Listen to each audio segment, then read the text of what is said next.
Welcome to icon news. నేను మీ Pawan Krishnamurthy. Telugu Desam party ఎన్డీఏలో కీలకం కావడంతో అనేక సంచలనాలు చోటు చేసుకుంటున్నాయి. ముఖ్యంగా సీనియర్లను కూడా పక్కన పెట్టి మంత్రివర్గ కూర్పు చేపట్టినటువంటి చంద్రబాబు నాయుడు గారు చాలా సంచలనాలకే తెరతీశారు. అయితే సీనియర్లు కూడా చాలా మంది స్వాగతిస్తున్నారు. అయితే సీనియర్ల సేవలు ఇన్నాళ్లు ఉపయోగించుకొని అతి కీలకమైన 2024 ఎన్నికల్లో పక్కన పెట్టినప్పటికీ వాళ్ళని సముచిత రీతిలో గౌరవించాలి అనేటువంటి ఒక నేపథ్యాన్ని క్రియేట్ చేసుకోవడం జరుగుతోంది. ఇదే నేపథ్యంలో తెలుగుదేశం పార్టీకి సంబంధించినటువంటి ఇద్దరు సీనియర్ నేతలకి రాష్ట్ర గవర్నర్లుగా అవకాశం వచ్చేటువంటి పరిస్థితి నెలకొంది. సీనియర్ నేతలైనటువంటి అశోక్ గజపతిరాజు గారు, అలాగే యనమల రామకృష్ణుడు గారి పేర్లని చంద్రబాబు నాయుడు గారు పరిశీలిస్తున్నట్టుగా తెలుస్తోంది. అలాగే శాసనసభ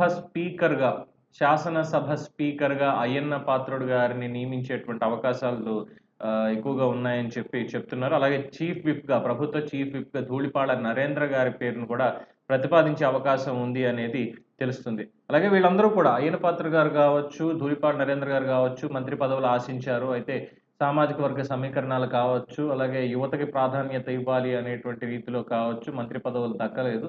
సో, ఈ నేపథ్యంలో చాలా హుందాగా స్పందించారు అయ్యన్న పాత్రుడు గారు. తాను మొట్టమొదట ఎన్టీఆర్ గవర్నమెంట్‌లో 25 ఏళ్లకే మంత్రి అయ్యాను. అప్పుడు నేను యువకుడిగా ఉన్నప్పుడే ఎన్టీఆర్ నాకు అవకాశం ఇచ్చినప్పుడు ఈ వయసులో మంత్రి పదవి కోరుకోవడం తప్పు లేదు గానీ, ఆశించడం అనేది తప్పవుతుంది.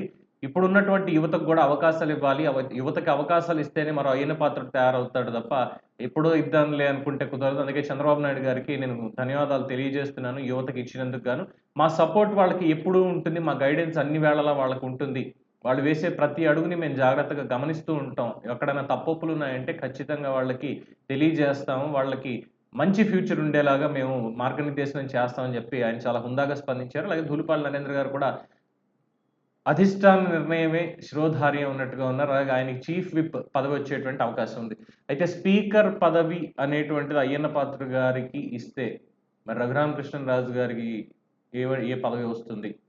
ఇది ఇంకొక సస్పెన్స్‌గా మారింది. అయితే 2 రాష్ట్రాల గవర్నర్‌లుగా గతంలో చూసాం. తెలుగుదేశం పార్టీ నుంచి బయటికి వెళ్ళిపోయిన తర్వాత చాలామందికి గవర్నర్ పదవులు వచ్చాయి. అలాగే ఇతరత్రా కేంద్రంలో కూడా మంచి పదవులే లభించడం అనేది జరిగింది. అయితే ఇప్పటికి ఆల్మోస్ట్ యనమల రామకృష్ణుడు గారు కావచ్చు, అశోక్ గజపతిరాజు గారు కావచ్చు, రిటైర్మెంట్ స్టేజ్‌లో ఉన్నారు. లాస్ట్ టైమ్ 24 ఎన్నికల్లో పోటీ చేయమంటే సున్నితంగా ఆయన తిరస్కరించారు. ఎంపీకి కూడా నేను పోటీ చేయనని చెప్పి. బట్ ప్రజల తీర్పు అనుగుణంగా ఉంది కాబట్టి సరిపోయింది. అది వేరే విషయం. సో, అశోక్ గజపతిరాజు గారు, యనమల రామకృష్ణుడు గారిని రాష్ట్రాల గవర్నర్లుగా నియమించేటువంటి అవకాశం ఉంది అనేది తెలుస్తున్నటువంటి అంశం. సో, దీని మీద మీ అభిప్రాయాలు ఏంటనేది కామెంట్స్ రూపంలో తెలియజేయండి. చూస్తూనే ఉండండి ఐకాన్ న్యూస్. నేను మీ పవన్ కృష్ణమూర్తి.